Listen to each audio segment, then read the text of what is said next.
The Right Side with Doug Billings. I am very happy and proud to introduce to you a young man who is going places in this country. He's a Gen Z political activist, podcaster, Christian young man. He's a friend of mine, and here he is, Alex Stone. Alex, welcome to The Right Side. Doug, I'm glad to be here. Thank you so much for having me. Man, you and I, now, in all transparency, Alex and I are friends in private life as well. We don't live too far away from each other. And he has, I think, ladies and gentlemen, this is a good thing. We have millions upon millions of people who are Alex's age, in their early 20s, Generation Z, who are awakening to what we see in this country, and it does my heart good, because as I'm in the twilight, I'm in the winter time of life. Alex is in the spring of life, and he is our continuum. He and his other Generation Zers are the continuum of the American Republic. And Alex, I think that you're doing great work. Tell me if I'm wrong. I mean, you're right. You belong to a group that is really waking up to the gospel, to the divine providence of God, to the original intent of the founders and what America really means. Well, Doug, you're not wrong. You're not wrong at all. People are indeed waking up to the gospel first and foremost, most importantly, but also to what this republic means and the fact that we have to keep this republic and save this republic from what you call the communist socialists. They are no longer the Democratic Party.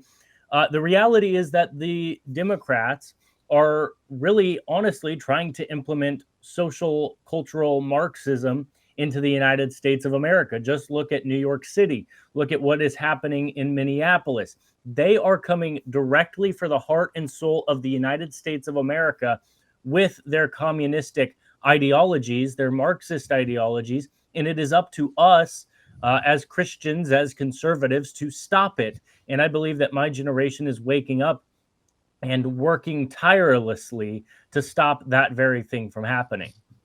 And what started this within you, Alex? You knew Charlie Kirk. He's on your show. You've met him a couple of times in person.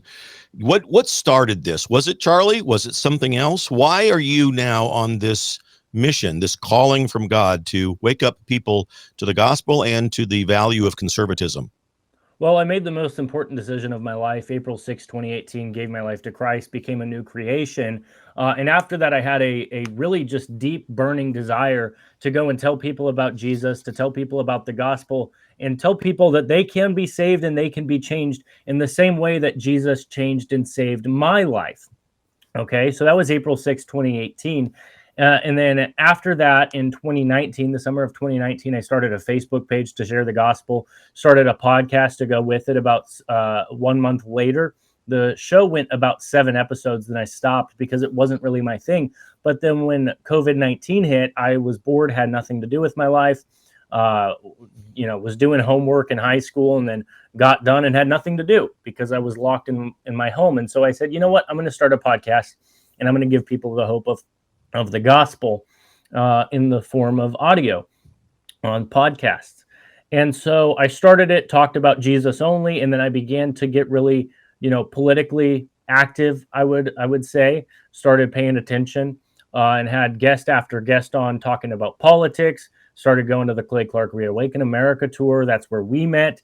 And now here I am today, 5 or 6 years later, continuing with my show, traveling across the United States, speaking at different events. I'm going to Mississippi to speak at the University of Mississippi on Thursday. And then after that, traveling to Texas to speak at His Glory Ranch Revival.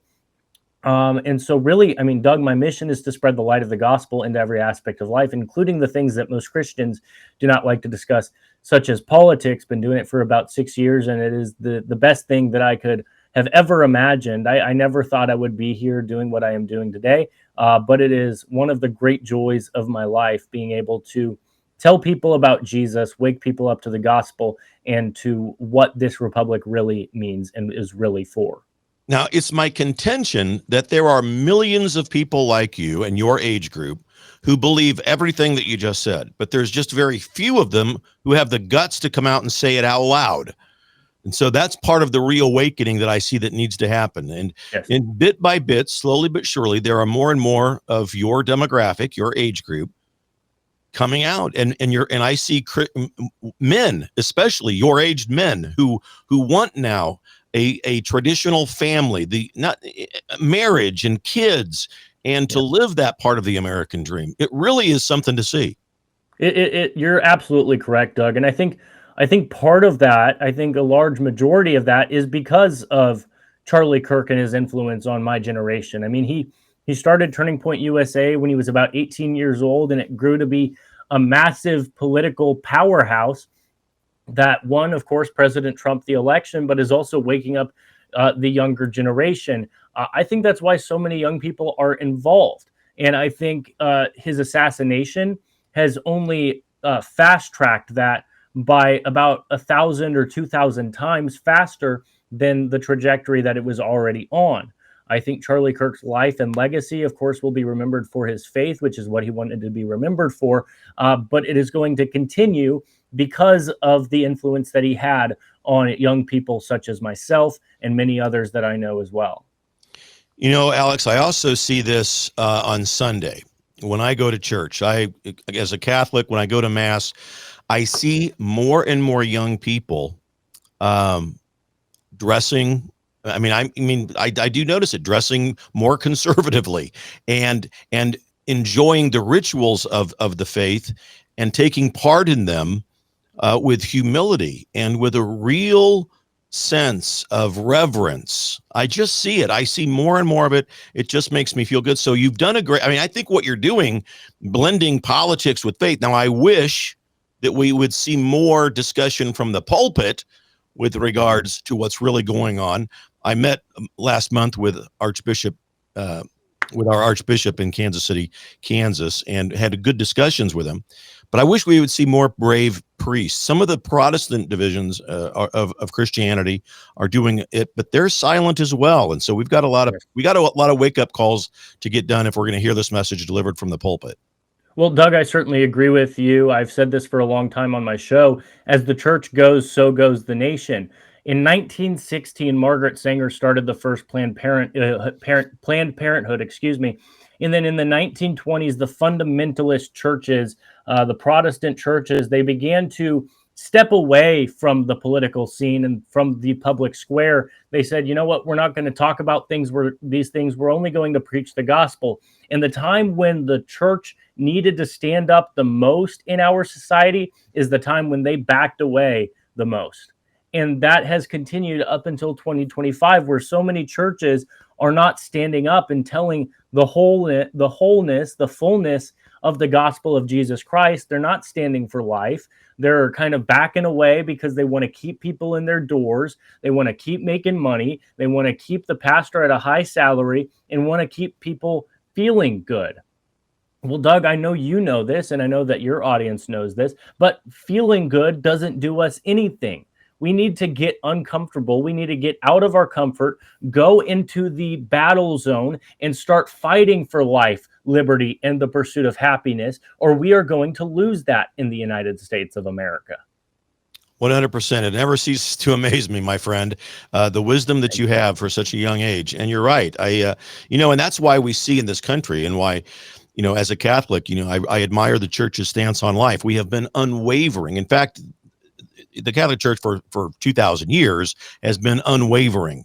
Right. No women priests, no homosexual priests, no abortions. We hold the line, and we've been diligent in that. And that's why the FBI under Biden, in my opinion anyway, was targeting Catholics, because they viewed them as a threat to their agenda to deconstruct society.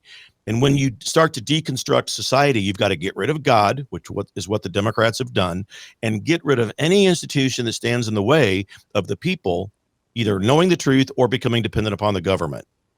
And the great tragedy about that is that Joe Biden claims to be a Catholic.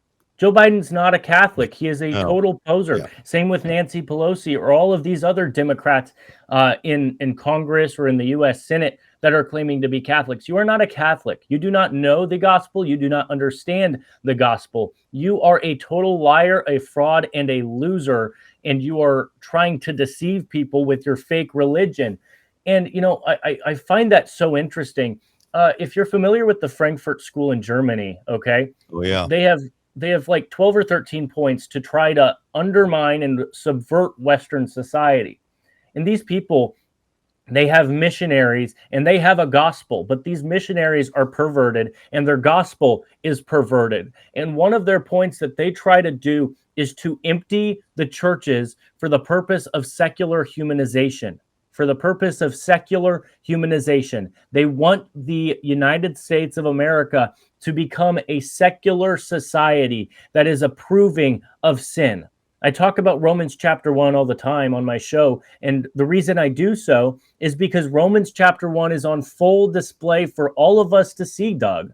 I went to the No Kings protest 1.0. I went to the No Kings protest 2.0. I've been to LGBTQ pride parades to kind of film content and see what's going on. First of all, there's a lot of children there. They're trying to subvert and pervert children, make them sexual beings, which was something that Margaret Sanger and her buddies did all the time after they started Planned Parenthood. But not only that, they have people from the, what's it called? The Catholic group, nuns. I don't remember what it's called off the top of my head. Whack job, the whack job transvestite. They're not real nuns, but yes. No, I know. Sisters of perpetual indulgence. It's disgusting. It's disturbing. It's a perversion of the Christian faith, and that is only a glimpse of what they want to do to the rest of the United States of America. And so my calling for everybody who's listening to this is stand up and stand in the gap. The book of Ezekiel talks about this very clearly, that God was looking for somebody to stand on the gap on his behalf, or else he would destroy the land of Jerusalem. And that is exactly what he did. He looked for someone. He was trying to find someone to stand in the gap for righteousness, but he found no one. So he wiped out Jerusalem. Let that not be the United States of America today. Let God look upon the United States of America and find not just one, not just 1,000, not just 100,000, not just 1,000,000, but hundreds of millions of people, of Christians, of patriots who are willing to stand for the truth of the gospel, for the truth of what really matters in this life, which it's not left and right, it's not Republican and Democrat, it is eternity in heaven and it's eternity in hell. That is what we are called to stand for. And I know for a fact that the left is not willing to stand for that. They are willing to oppose that with everything that they have in their lungs. I was just on a show yesterday with a good buddy of mine. His name is Mark Messina. He and I do a show called the XZ Report. And something that I mentioned is that if they're willing to celebrate the assassination of Charlie Kirk, they're willing to celebrate the assassination of you and I. It's time Alex, that we where stand can up and people stand find against you? that. We're out of time. We could go keep on going, but where can we find you? Find me on Rumble and YouTube. Search up The Alex Stone Show. Also follow me on X at StoneJAlex. Thank you, Doug, for having me on. Put that up on the screen for you, Alex. You bet. Right Side with Doug Billings.